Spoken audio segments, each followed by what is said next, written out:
Allah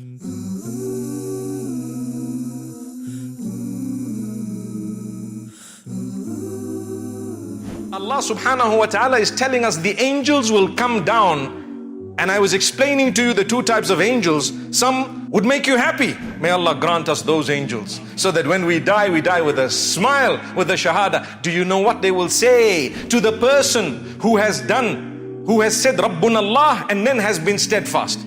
Told you two qualities.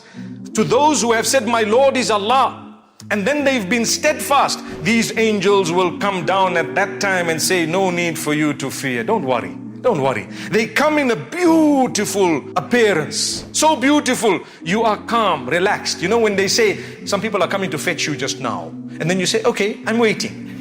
And now you see 5, 6 big, scary looking guys with guns. What happens? Woo, you're frightened. You're like gulping 2, 3 times. What's going on here, man?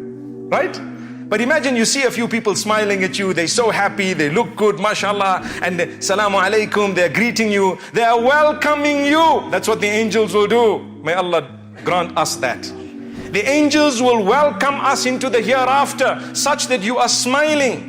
لا تخافوا, no need to fear. لا تحزنوا, no need to be sad. أبشروا بالجنة, we are here to give you good news of paradise. And guess what? I'm only about dying now. Wow, what a blessing. What a blessing. May Allah subhanahu wa ta'ala grant that to us. You see, if any one of you have witnessed people pass away, you may notice how they pass away. A lot of the times you find people, generally good people, they break into a little smile as the last thing. Why? Because they've gone to a better place. Allahu Akbar. May Allah grant us shahada on our tongues as the last words as we're leaving. For indeed we've heard, Man qala la ilaha illallah dakhala al-jannah. And another hadith, the Prophet ﷺ says, Man kana akhiru kalamihi min ad-dunya la ilaha illallah dakhala al-jannah. Whoever's last statement on earth as they were departing was la ilaha illallah Muhammadur Rasulullah sallallahu alayhi wa sallam, they will be granted Jannah.